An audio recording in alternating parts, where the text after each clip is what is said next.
Oke teman-teman sekalian, di video-video sebelumnya kita sudah banyak sekali membahas bagaimana sih kita seorang investor jangka panjang itu memiliki target yang realistis, ya khususnya buat kita yang memang tidak mampu untuk memantau market secara harian atau update berita ekonomi dan sebagainya.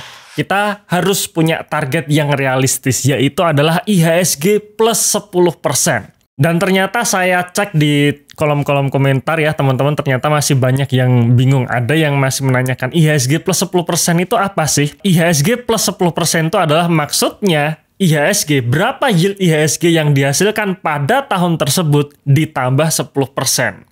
Jadi kalau misalkan nih di tahun 2023 kemarin IHSG secara tahunan naik 6%, maka ketika portofolio saya adalah naik 16%, buat saya itu sudah bagus ya. Jadi angka 16% ini dihasilkan dari kenaikan IHSG 6% ditambah 10%.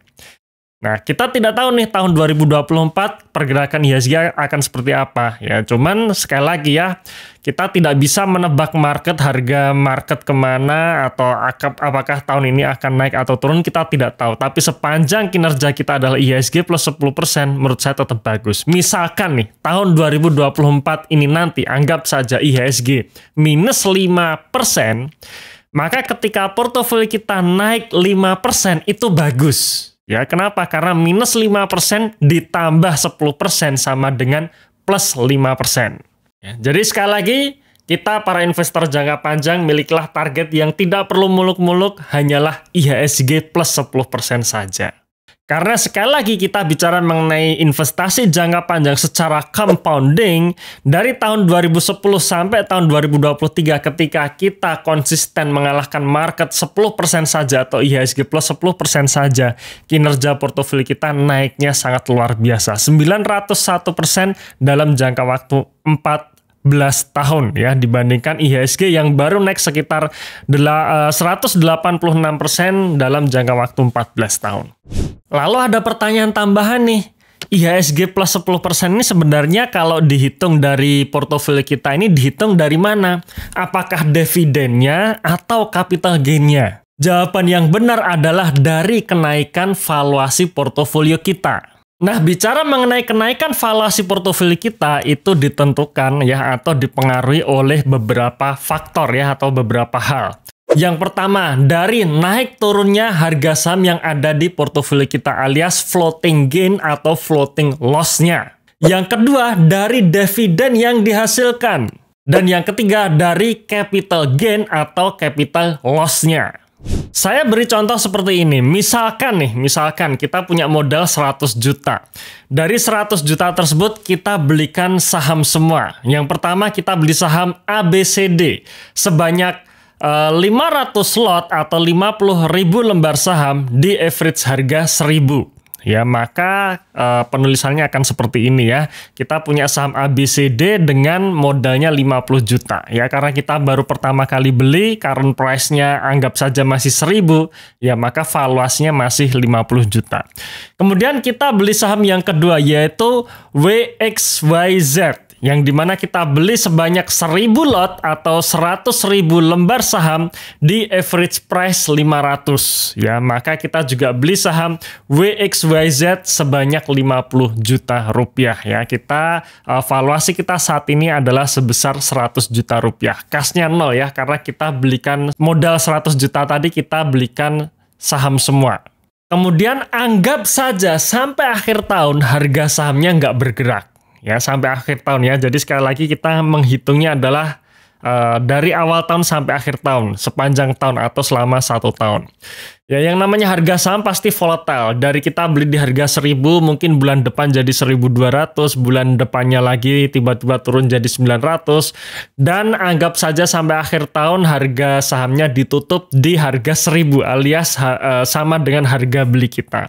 Kemudian saham WXYZ juga demikian ya. Setelah volatile di sepanjang tahun ya, di pertengahan tahun sampai akhir tahun, akhirnya ditutup di harga 500 atau senilai harga beli kita. Maka valuasi di akhir tahun tetap 100 juta.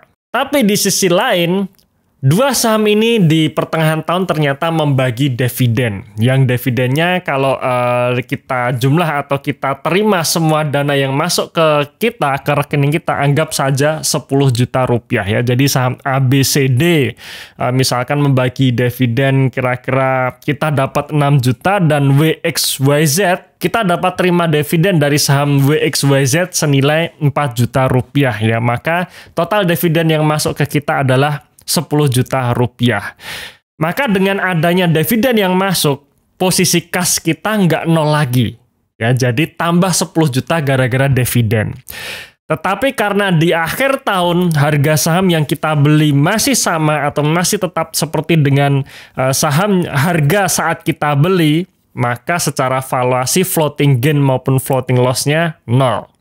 Ya, dan akhirnya di akhir tahun valuasinya menjadi 110 juta. Ya, jadi 110 juta ini karena floating gain maupun floating loss-nya ini nol, dapat dividen 10 juta dan kita belum jual sahamnya. Maka kenaikan valuasi inilah yang menjadi kinerja portofolio kita.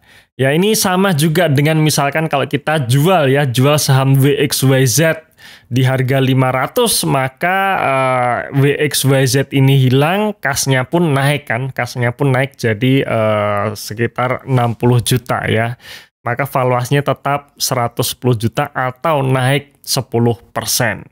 Dan itulah yang menjadi kinerja portofolio kita ya. Jadi jawabannya kalau tadi ada teman-teman yang tanya apakah kenaikan 10% itu dari dividen atau capital gain, jawabannya dari 3 hal, yaitu dividen ditambah dengan capital gain maupun capital loss ditambah dengan floating gain maupun floating loss. Ketemulah angka valuasi akhir.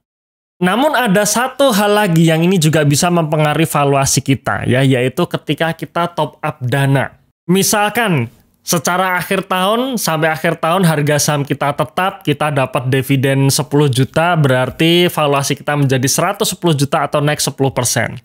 Tapi di pertengahan jalan kita sering top up dana ya, kita top up 5 juta, 2 juta, 3 juta dan kira-kira jumlah top up kita adalah sebesar 10 juta rupiah. Seakan-akan hasilnya di akhir tahun nanti valuasi kita menjadi 120 juta rupiah. Padahal sekali lagi ya, tambahan top up dana tersebut bukan kenaikan kinerja portofolio kita ya, melainkan itu karena kita top up dana. Jadi di sini ada bias nih ya, ada bias perhitungan valuasi. Di mana secara realnya kita sebenarnya hanya naik 10%, tapi karena adanya top up dana, secara valuasi naik jadi 20%. Lalu gimana caranya kita menghitung kinerja portofolio dengan kita selalu top up dana, supaya tidak terjadi bias kenaikan valuasi tadi? Maka harus kita lakukan adjustment, supaya penambahan dana yang masuk ke RDN kita itu tidak dihitung sebagai kenaikan valuasi. Maka dari sini cara kita menghitung kinerja portofolio ketika kita selalu top up dana ke RDN kita harus menggunakan metode NAV ya, atau Net Asset Value per unit penyertaan.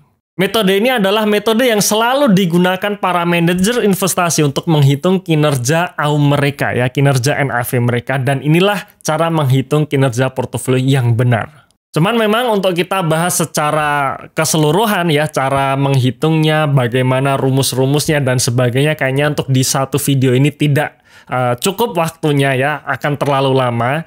Tapi jangan khawatir teman-teman ya, kita sudah punya rekamannya ya, rekaman bagaimana cara menghitung kinerja portfolio yang benar, termasuk juga template file Excel-nya yang bisa teman-teman gunakan. Rekaman video ini bisa teman-teman akses secara gratis ya, dan juga template portfolionya juga teman-teman bisa download secara gratis melalui link di bawah ini atau link di dalam komen pin.